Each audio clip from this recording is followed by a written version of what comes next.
Scene dibuka dengan memperlihatkan sesosok lelaki misterius yang tengah berjalan santai sembari menenteng sebuah pistol di tangannya. Dan di sini terlihat banyak sekali assassin yang berusaha menghadang lelaki berkacamata bulat tersebut. Para assassin lantas menembaki lelaki misterius itu dengan membabi buta. Dia lantas melesat dan menebas para assassin dengan pedangnya. Selain itu, si kacamata juga menggunakan pistolnya untuk menumbangkan musuh-musuhnya. Disinilah diketahui bahwa nama lelaki misterius itu adalah Sakamoto Taro. Dan dia adalah assassin terkuat yang ada di muka bumi ini. Gelar tersebut membuatnya ditakuti oleh semua penjahat. Namun dia juga menjadi idola bagi banyak assassin lainnya. Namun pada suatu hari terjadi hal di luar dugaan, di mana lelaki itu telah jatuh cinta pada seorang gadis penjaga sebuah toko swalayan. Demi kekasihnya, Sakamoto memilih pensiun, menikah hingga memiliki momongan. Tapi yang lebih parah dari itu semua, mantan assassin itu malah gendut dan sangat menikmati hidup barunya. Beberapa tahun kemudian, Sakamoto nampak menjalankan usaha toko swalayannya sendiri bersama istri dan anaknya.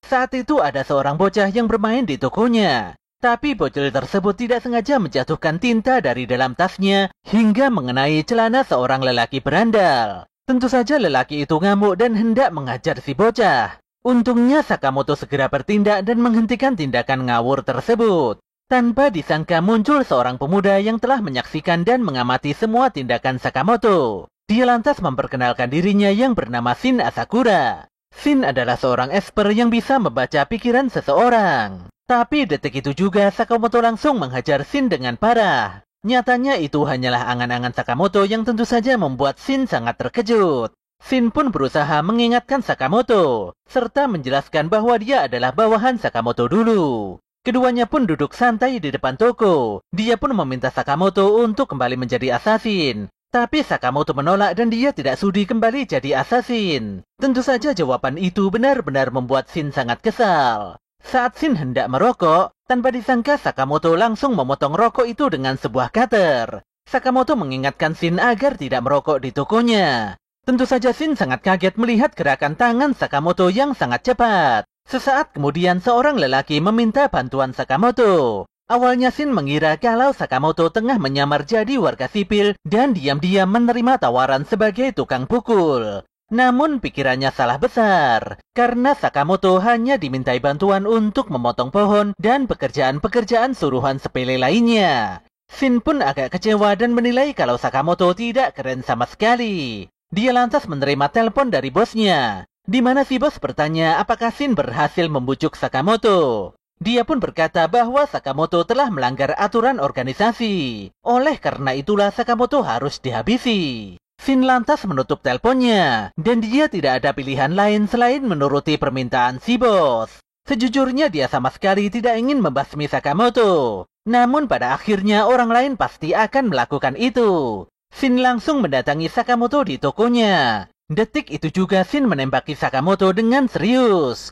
Namun dia begitu kaget karena Sakamoto bisa membelokkan arah pelurunya dengan sebuah permen karet. Shin kebingungan setelah menyadari kalau Sakamoto telah menghilang. Apalagi saat ini dia juga tidak bisa membaca pikiran Sakamoto. Sementara itu Sakamoto menembaki Shin dengan peluru permen karet. Walau bisa menghindari serangan tersebut, namun Shin terhempas keras setelah menerima tendangan dadakan Sakamoto. Dia lantas pingsan dan baru sadar kembali ketika waktu sudah malam. Di lantai 2 ruko swalayan itu, Shin begitu kaget menerima perlakuan yang begitu hangat dari keluarga Sakamoto. Awalnya Shin mengira kalau hidangan di hadapannya itu beracun. Namun setelah mencicipinya, Shin langsung bergetar hebat karena makanan itu benar-benar sangat enak. Disinilah Shin menyadari bahwa Sakamoto Taro berhenti menjadi assassin karena ingin melindungi momen kehidupan yang berharga ini. Malam itu juga Shin berpamitan pada Sakamoto. Dia juga berterima kasih atas segala kebaikan yang telah diberikan oleh Sakamoto. Pemuda itu lantas menemui bosnya, dan dia memohon agar Sakamoto dibiarkan hidup. Namun si bos tidak bisa memaafkan Sakamoto karena lelaki itu telah melanggar aturan dunia assassin. Tapi Shin tidak menyerah dan mengarahkan pistolnya pada kepalanya sendiri. Dia sudah siap mati demi menggantikan posisi Sakamoto. Di sini si bos malah berharap Shin tewas dan setelahnya dia akan memburu Sakamoto. Tentu saja Shin mengetahui isi pikiran si bos dan melawan balik dengan menodongkan pistolnya. Baku tembak antara Shin dan pasukan si bos pun tidak terelakkan. Di sisi lain, Sakamoto telah mengetahui pertarungan Shin dan bosnya. Dia lantas membuka berangkas senjata di balik etalase barang-barang jualannya. Dari begitu banyak senjata api mematikan, anehnya Sakamoto hanya mengambil sebuah stun gun saja. Kembali pada Shin, di mana pemuda itu nampak sibuk meladeni para musuh-musuhnya. Si bos pun meminta pasukannya agar tidak terlalu dekat dengan Shin. Hal ini dilakukan agar Shin tidak bisa membaca pikiran semua orang. Shin pun mulai tertekan karena magazinnya hanya tinggal satu. Dia lantas menerobos pasukan musuh sembari melakukan serangan. Sayangnya kakinya tergores peluru hingga pergerakannya jadi melamban.